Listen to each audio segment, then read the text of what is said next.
Welcome to the Shift Your Mindset Summit. There are many domains that in our lives we can begin to influence. And when you are investing energy and time trying to influence a domain of your life, you get the most bang for your buck when you go to the domains that have the most leverage. Two of the most powerful domains that shape you and I in terms of who we become, how we experience life, are the domains of identity and beliefs. Identity, deciding who we are. Sometimes we live our lives based on an identity that was designed by somebody else and merely given to us. When did you decide what you are capable of doing? When did you decide what your natural emotional state should be? When did you decide whether you are beautiful or not, whether you are handsome or not, whether you are strong or not? These are all elements of identity. When you look at identity, identity is shaped by a few pillars, which I call identity beliefs. That is the link between identity and beliefs, making them the two domains that are interconnected and that powerfully influence who we become, how we experience life, how we show up, what kind of impact we leave behind. Identity has a lot more work, probably can take a lot longer for you to influence it. But because identity is shaped by your beliefs and your behavior, one of the most powerful ways to begin to reshape your identity is to attack the behaviors that limit how you show up. Beliefs are of two types. Beliefs are either permissions or limits. What are they limiting? They are limiting the expression of your identity. So if you want to alter your identity, in other words, you want to influence how you express your identity, you do that by tackling the permissions and limitations. If you can enhance your permissions and minimize your limitations, the way you express yourself, the way you express your life, the kind of opportunities you pursue, the nature of relationships you build, the quality of networks you want to be part of begin to reflect the new beliefs, because you are giving yourself more permission to express a greater identity, and you are reducing the limitations that hold you back from spreading beyond your comfort zone or beyond those limits that perhaps you merely inherited. So when you think about beliefs, imagine beliefs are like cords, invisible chains that are holding you back. Limiting beliefs hold you back, and that's a curious expression because it has a physical element to it. They are insidious chains that literally hold you back. I am not good enough. I won't measure up. They will find out that I am not what they think I am. This belief is the source of the majority of the negative beliefs that you and I have. Every time you are worried that people are judging you, it's because underneath that belief is the belief, I am not good enough. I am not smart enough. I am not strong enough. I am not successful enough. I am not beautiful enough. I am not connected enough. I am not proficient enough. I am not intelligent enough. Put anything and the enough right next to it. My children are not beautiful enough. My house is not decent enough. My car is not new enough, clean enough, big enough, trendy enough. My following on social media is not big enough. My writing is not entertaining enough. Anything that is attached to the enoughness ties back to that core belief, the core belief that points towards an inherent perception of personal insufficiency. And now, this is not a belief that anybody can take away from me or anybody can take away from you. The reason to be intentional about tackling the limiting beliefs is to make sure that we actually tackle the beliefs that most limit the expression of our identity. If I am not enough and I need to do things to feel more enough, but I don't do things because I have this belief has become a self-fulfilling prophecy.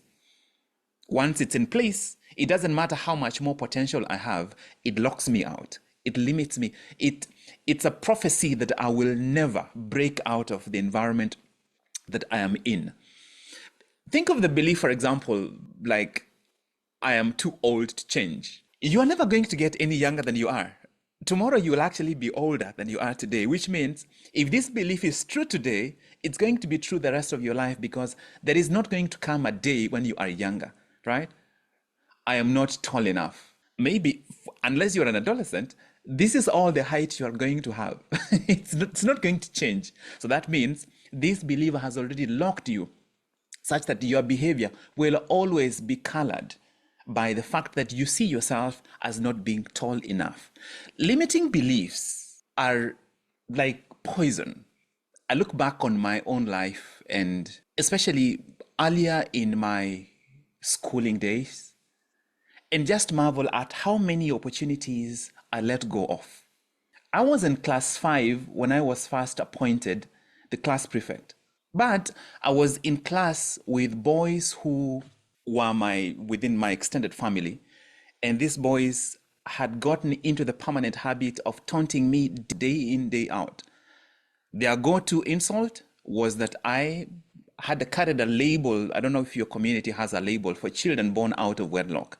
So they never called me by my name. They called me by that label. And here I am tasked to be the class prefect to guide their behavior, when they have already given me a label that makes me feel less than they. When we are in the village, I don't have a voice because I carry a label that makes me less than all these boys. But that label follows me to school. So that even if I was officially appointed as the class prefect, I could not assert my authority. In other words, I could not express the identity of the class prefect, because there was already a limitation implanted by this label that people gave me. And that pattern would replicate itself the first time that I took up real responsibility in leadership is when I was in medical school in my 3rd year, when I became the official representative for academics. I was elected to that position, but it's not because that is the highest position I could have gotten. It's because I shied away from vying to become the chairperson. And people came to me several times, Mogire, you need to go for chairperson. I did not go for chairperson. I went for something lower because of the same reason. In high school, I was approached by the teachers to become the head boy. I opted to become the prefect in charge of chapel and religious services. And that's because I looked at who else I had within that circle. Now, I look back and I cannot believe that kind of impact, the extent to which it influenced my moment by moment decisions about who I am, what I'm capable of doing, what I'm willing to do. Let me tell you something else. I stuttered all through my life. I still stutter even now, except now I know how to work with the stutter. But the day I broke that grip that was holding me back, shying away from opportunities, for some reason, it became so much easier for me to deal with the stutter. I don't know you well enough to make this prediction, but if I could infer anything from my life and present it for your consideration, it's the fact that each of us tend to have one or two main limitations that color everything. So that regardless of what environment we go into, regardless of what opportunities are presented to us, we find a way to sabotage ourselves just because we are in service of that limiting belief or that negative thought that keeps coming over and over. And as I keep thinking about this, I have come up with what I think are the 5 hallmarks of a negative belief. If you want to know that something you're struggling with over and over is a negative belief, just look at these 5 things. Number 1, it carries an absoluteness. It is an absolute. I always run late. I can't speak in public, run meetings, understand software. That is a negative or limiting belief. If it carries self-blame, hopelessness, if it makes your situation feel permanent, it is a limiting and or negative belief. I will never become consistent. I will never master this marketing thing. This is especially concerning for negative beliefs that started way back in childhood. You cannot move.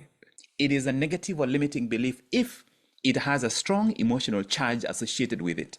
Any belief that triggers shame or fear, deep sadness, or a sense of loss, it is a negative limiting belief. If you feel that you cannot speak in public, but as a result, you feel the loss of opportunity. Every interview you go to, you sweat so much that you don't even end up introducing yourself properly. Every single time you're meeting a new client, you're so worried that they're going to judge you, you don't end up presenting your product in the best light. You spend most of your energy trying to preserve your own dignity. The customer is sitting there waiting. The way she's presenting it, it doesn't match what I expected. If it has a strong emotional charge, it's a limiting belief or a negative belief. If it is a self-fulfilling prophecy, it is a limiting belief. It has created its own micro-vicious cycle. It predicts, produces the results, and then it reinforces itself. You believe you can't speak in public. When you fumble, you strengthen the belief that you can't speak in public. You believe you can't learn software. You start half-heartedly, and that is the important thing to pay attention to. The fulfilling prophecy component is the fact that the belief causes you to show up with less enthusiasm, less commitment, less preparedness. And because you show up less prepared, less enthusiastic, less energetic, you end up performing poorly. The result confirms the belief, such that if you're ever going to break out, you have to change the way you show up regardless of the presence of that belief. So those are the 5 attributes of a negative or limiting belief. If it has an absoluteness to it, if it causes you self-blame, if it causes you to feel a sense of hopelessness, if it has a strong negative charge, and if it's a self-fulfilling prophecy. The first step to beginning to get rid of, break through negative beliefs is first of all to expose them, unmasking the enemy, shining a torch in those dark corners where they hide. Now, you cannot try to unmask more than 2-3 beliefs at a time. My personal recommendation when I work with people that I train and coach is to focus on one. And I strongly recommend for most people to start working on the thought that people are judging me. In other words, beginning to remove other people from the picture. Because as long as other people are involved in the picture, you are managing your business, other people's business, the world's business, God's business. You're distracted from where you have the most leverage, which is here, within. People are judging me. And once you work with that belief, please go to our YouTube channel and watch some of the previous videos, especially from this week. Go to our YouTube channel and look at some of the recent videos, because this week we've specifically been speaking about beliefs. Work with one belief. Start with this belief that people are judging me. That is a different flavor of the same belief that I am not enough. It's the same belief. I am not enough. I am not enough always operates in the context of other people. But you first begin there so that you can remove other people. Work with a journal. Find out what are your recurring thoughts around this belief. What obstacles do you keep encountering? What patterns keep showing up? What thoughts, what self-sabotaging thoughts keep showing up consistently over and over and over? Please go watch those 2 videos on this topic of beliefs. They have some really practical components to do. So that's the first step. Once you figure out that the thought you're trying to attack has the 5 attributes, which makes it a negative or limiting belief, the first step is to expose it. Expose it, write it down in its words. And if possible, associate your name with it, because when you feel it deeply. Step number 2 is to confront it. Confront it, to challenge the voice within, the inner critic about this belief. Where did this belief come from? Did I create it, or did I inherit it from childhood experiences, from past failures, from past situations, from observing other people? When we understand where the belief comes from, we gain the power to redefine those situations. Let's say, for example, 3 years ago, you went to speak to a client and you had a presentation to make. You made the presentation, they did not buy. Every single time an opportunity comes up, you think about this.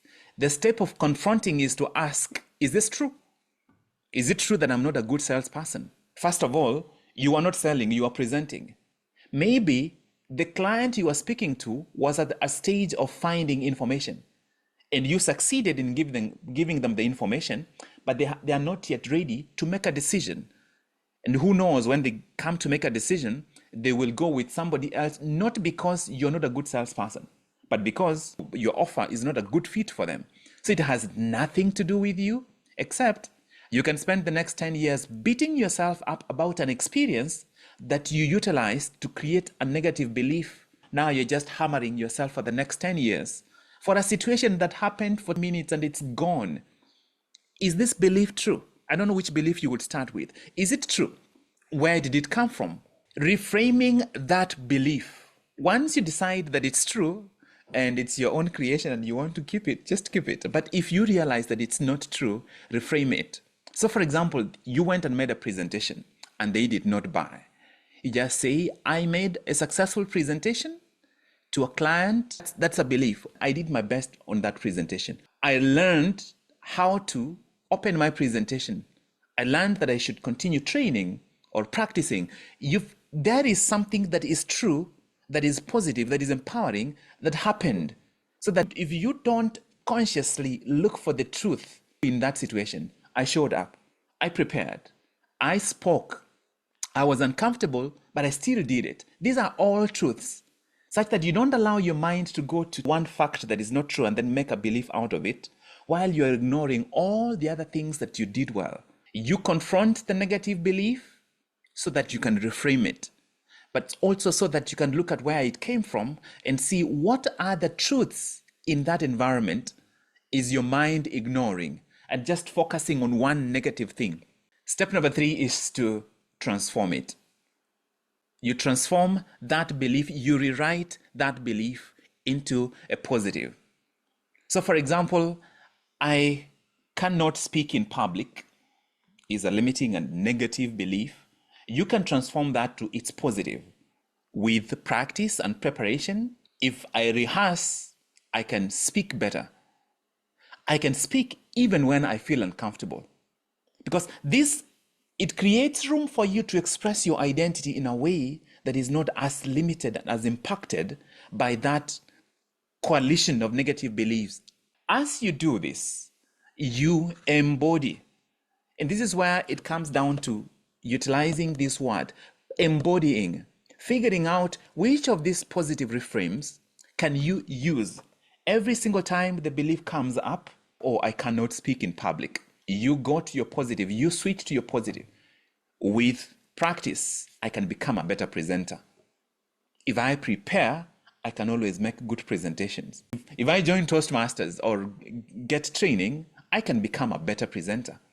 I can improve from one presentation to the next. Once you, for example, phrase it that I can improve from one presentation to the next, you have created a path where the path is no longer about waiting until you become better. The path is, I am going to underperform in some of these presentations, but they are a pathway, because now the focus shifts to improving from one presentation to the next. Those are the 3 steps.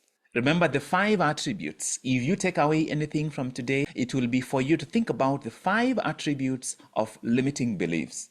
Which of those attributes show up in the belief that you want to work most with?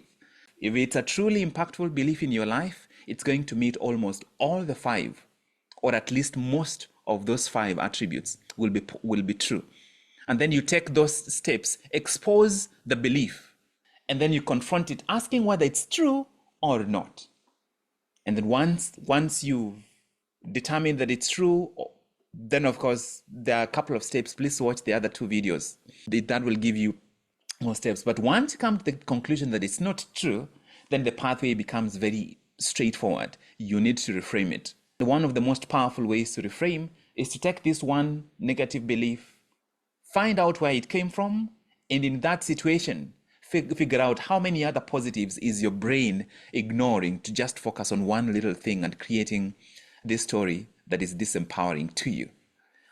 I'm going to end this segment there with the intention of giving you this as a practical tool that you can utilize, and hopefully it can help you to begin to uproot some of the negative beliefs that may have held you back for a long